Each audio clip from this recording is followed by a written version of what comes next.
Good morning. I hope everyone's well today. Oh, excuse me, my normal morning cough. You should all be used to that by now.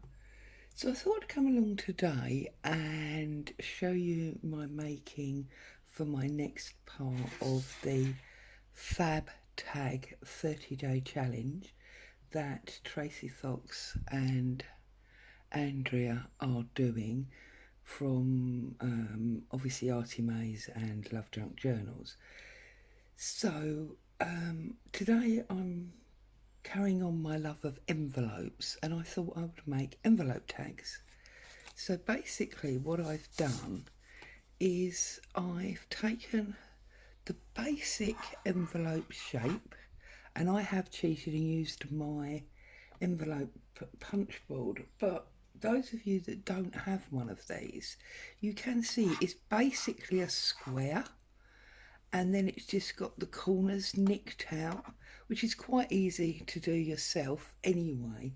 And also I noticed that most of the digital kits that I have all come with one of these envelopes in anyway. It's just a case of cutting it out. So if you've got one of these, you could obviously pencil round this on some card and keep that as a template. But as I have the envelope punch board, that's what I've been using.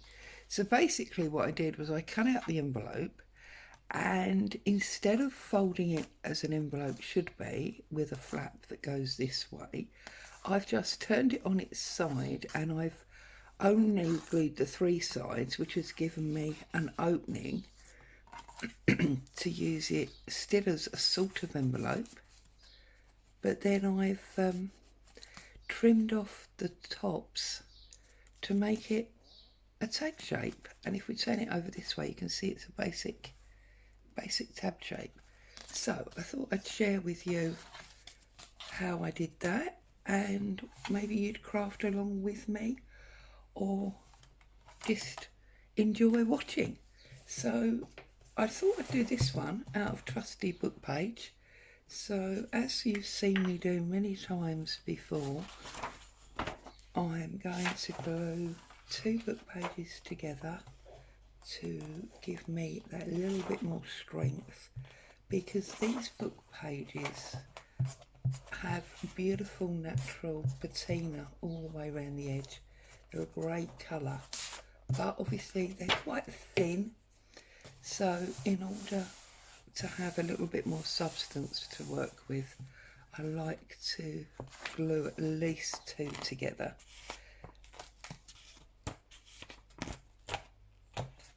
Okay, so that's now our double page. Now obviously you can use just about any size for your envelopes, but I find that generally it's dictated by the size of the paper that I start with. So if I get my scoreboard over, we can have a look and see what size paper we've got. Now obviously it's much bigger this side than it is this side, so we need to measure this side, and that is, I can't quite see there you go, that is slightly over 6. So if I flip it round this way and I cut it to the same size, that will give me a 6-inch square. Okay, so having got my 6-inch square, I can now work with my punch board. So if I look at my 6 inches, that's 2 5/8. So let's take a score tool out. So 2 5/8 punch, and score, punch and score, and I'm sorry, there we go, the dog's off again. She does like to join in these videos, doesn't she? Good morning, Boo. Are you entertaining all my viewers? Are you? Right, now I've worked out with this scoreboard that although you measure the first one, obviously you never measure the others, you just move on round. But when you get to this last cut or score, you need to make sure that this is lined up. And sometimes it's not exactly perfect there. Right, okay, so now we have our basic shape. So we have the square and we have the little cutouts all the way around, okay? So we'll get rid of that, and remembering our mountains and valleys, I'm going to fold that side and then this side and then this side and then obviously this side. So we've got all four sides cut. Now if I'm looking at it, I'm seeing that I've got the nicest patina on this bit here. So this is what I want to be my top fold. So I'm going to put the bottom up, I'm going to put that left side over, and now I put the right side over to make sure I get that nice patina on the top. Okay, and then this is our top flap, because of course normally what you would do is you would use it like this. So that's our top, we'll turn it around the other way, that's our top flap, and I'm going to cut this across to resemble a bit of a tag. So about there, I think. If I turn it over, you can see it resembles the tag shape. Slightly off here, it's not completely straight, but that's fine.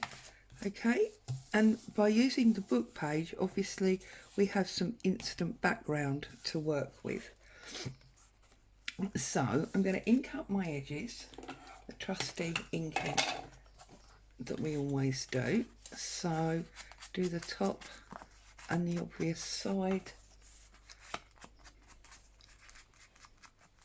and then across the bottom.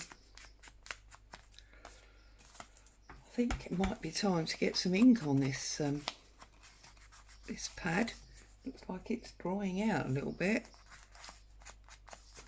Across the top, and then obviously down these fold lines here. Okay, so that one goes over there like that. We don't need to do the bottom one because we're not going to see any of that. We just need to do the other side.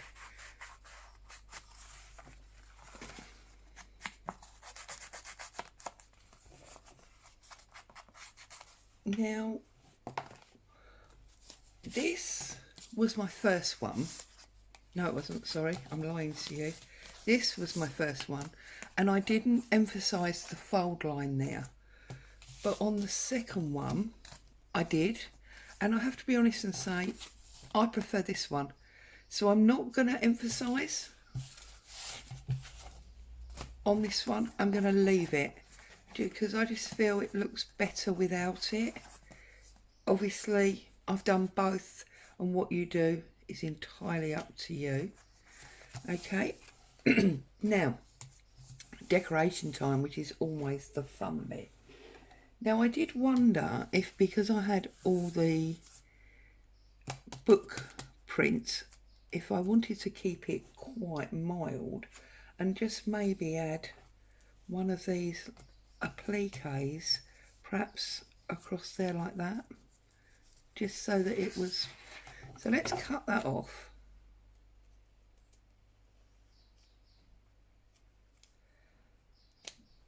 Like that.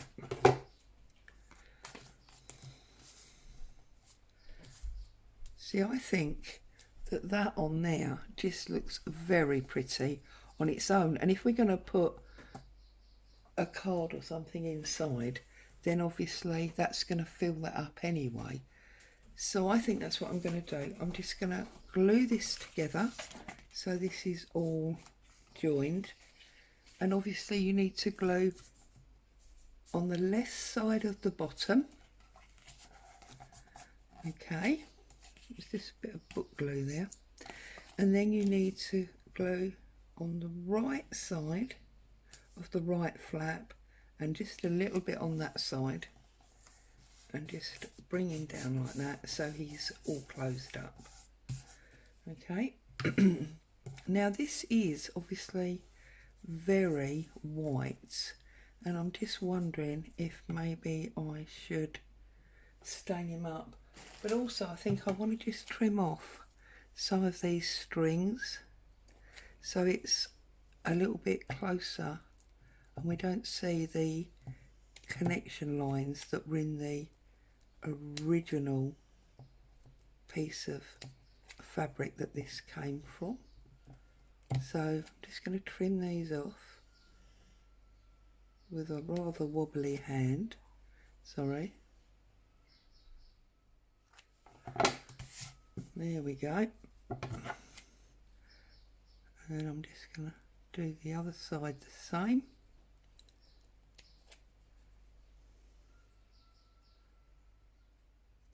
I don't know if you can hear that in the background. There's a child outside that's obviously not very happy this morning. Right.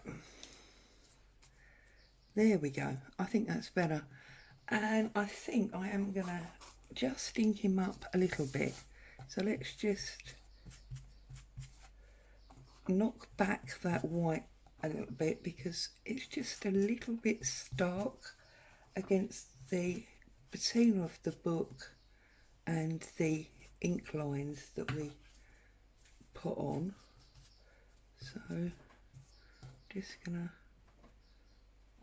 put a little bit of ink under there and just bring him back a little bit. Oh no, I had it that way, didn't I? There we go. So I'm going to use my glue stick for instant adhesion, and then I'm going to use Fabri-Tac for longevity. Those of you that have watched my videos before, you'll have seen me do this quite a lot. I like what I call my double glue trick. It just makes things that little bit stronger in my opinion. And if it's an area like this that's going to get a lot of use, then we need it to be strong. So just make sure it's where you actually want it to be before you press down. Give him a good old press. Obviously we've got a little bit off the edge there, so I'll just make sure there's not excess glue on there. And I think that that is very pretty. Got a little bit of glue seepage there. Just wipe that off. And of course it's a little bit three-dimensional. It's very, very tactile. And I suppose really this could fall into 2 video groups, because it can go into the using up your book pages and into this 30-day excuse me, tag challenge. So having made this, we need to do our little top to make it more tag-like, don't we? So I've got some cheesecloth here. I'm just going to cut a little piece of cheesecloth. I'm going to string him out a little bit, turn him over, up the top there. So, like that. And then I'm going to get a piece of more solid lace, which I'm going to take from this old shirts that I've been cutting up, because it's got this lovely lace on the edge. I think we only need about that much.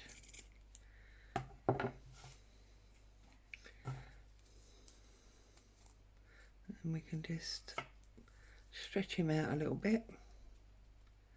Because my cheese cloth has been coffee dyed, I think I'm going to leave this one plain, and I'm actually going to trim a little bit more off there. That's a bit too long for my liking now.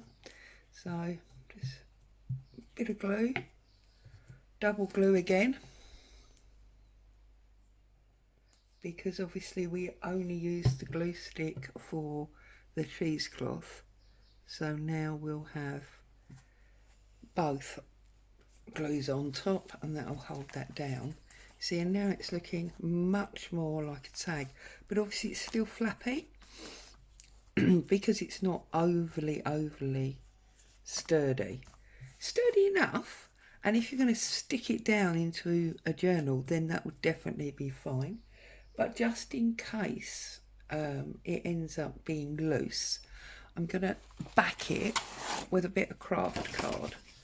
So we'll go for the double glue again. You could obviously stitch this as well if you wanted to.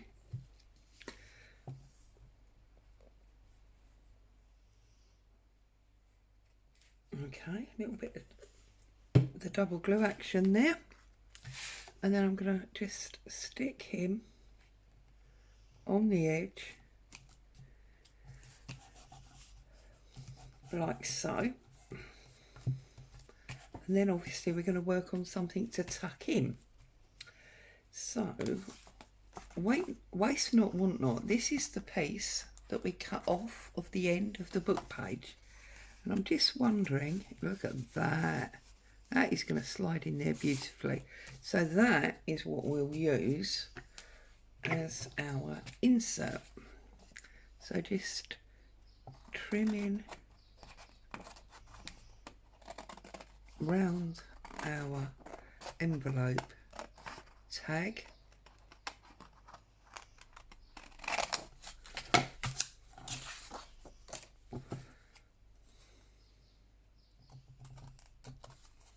Putting our pulley tab forward, across the back there, and round there.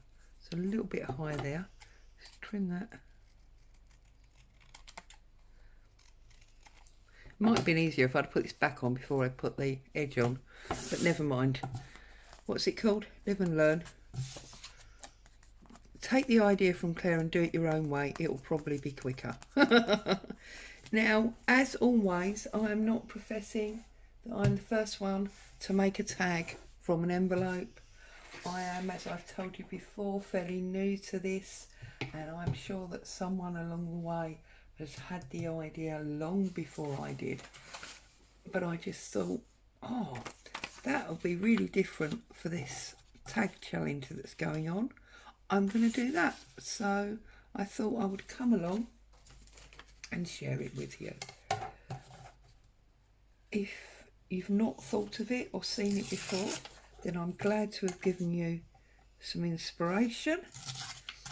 If you have tried it or seen it before, then I'm sorry to have bored you. Let's pop that on there. Now, actually, this was too long, wasn't it? So we're going to need to trim it. Now, again, this is a better patterner, so we need to keep the top. So we want it to sit about there. So we need to cut it off about there. My eyeballing measurements, as always. But I want to turn it. Okay, let's do it that side. I always tend to go to the left, so let's do it different and let's go to the right. So then we'll tear him off about there. So what's everyone been up to? Have you found plenty of crafting time lately? Are you missing your craft room, desperate to get in there? Are you all back at work now? Is life returning to a bit more normality for you. I know for us, as in us, my family, it feels almost normal now. Most of us have basically not been super locked down. I mean, obviously we've been obeying the rules, but because of the type of lives and the way we live, we've not been overly affected. I mean, I work totally alone,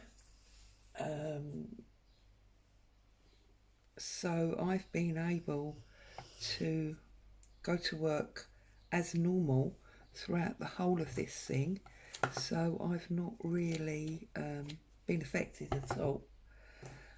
My hubby works alone from home, so again, he's not really been affected. He's been at work as normal all the way through.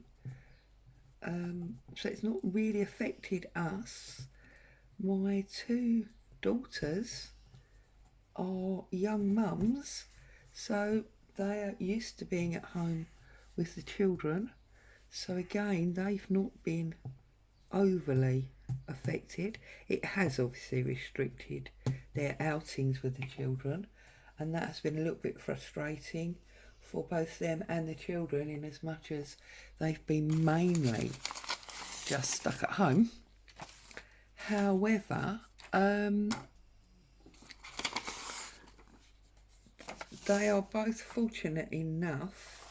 I'm just looking for a picture to go on here. You know my love of photos. They're both fortunate enough to have large gardens, so the children obviously have been able to play out and get plenty of fresh air without actually leaving home. Oh, I like this one. Now, I know I was saying yesterday about having some issues sometimes with images of children, but this one here, to me, is a child. It's a girl holding her cat. She hasn't been dressed up like an adult. Therefore, it feels like a true picture to me.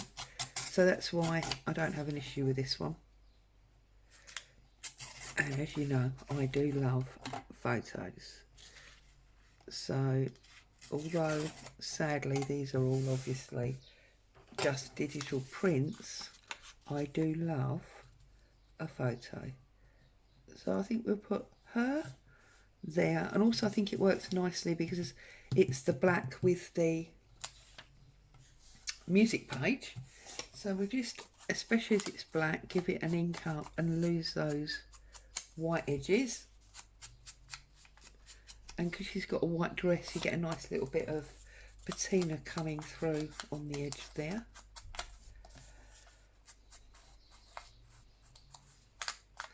Sorry, I was talking about the lockdown, wasn't I? And of course, because we have Bo, who you've heard several times, she's actually a 2-year-old Rottweiler, for anyone that's interested. She's needed to be walked every day, regardless of the lockdown. So we've still been going out with her every day, and she's obviously, well, not obviously, we live fairly close to the beach, so she's been seeing the sea and chasing the waves, and we've had a chance to feel semi-normal doing that with her. Okay, I'm feeling like I need a word or something up here. So where's my Timmy Holtz? Where's my Timmy book? No. Always a disaster, isn't it? Aha, there it is. It's hard to find now because I took the front and back covers off to use as tag bases. So, let's have a look. You can see I've used a lot of these, so we're running out of what I call all the interesting words, especially in white. So let's move over to the black. I've used a lot, there you go, a lot less of the black, but because of the music page and the black background of the photo, I think black works on this occasion. So there we go. We've now got a slider to go in. I'm going to put a little bit of coffee dyed paper on the back, just so that there is some writing area. Now this paper, by the way, this is very thin, as you can hear. This is what we call in the UK, I'm not quite sure if you have it in other countries, but it's what we call newsprint paper. It's basically the paper they use to print newspapers or those thinner magazines. It's very cheap to buy, and it holds, sorry I've just jogged you, it holds coffee and ink very, very well. I mean, for example, these pages here, I don't know if you can see well on camera, I've just sprayed with some pink, blue and brown ink, and because it's quite absorbent, it's just soaked right in and created its own natural like marble patterning, which is great background paper. So I like newsprint paper. If you're interested, let me see if I can find the, there you go, this particular one comes from Baker Ross. It's known as a value pack, 250 sheets. You've even got the website at the bottom there. Can't quite remember how much it was, but it was very cheap compared to normal normal paper. However, I think I've shared this before, do not put it through your printer. It is too thin, your printer won't like it, it will jam it up. I know this from sad experience. I spent about an hour with a pair of tweezers unjamming my printer when it got stuck. So please don't do that. Do not want to be responsible for lots of damaged printers up and down the world of YouTube watchers. Please don't use it in your printer, just use it for things like this. And so there we have our little tag or card. It's more of a card, and then this is our envelope tag, and that will just slide in there. And yes, I do think that is quite beautiful. It's been half an hour of your time again. Thank you so much for joining me, letting me come into your home, share some of your precious time. Have a great day, stay safe, and I'll see you soon.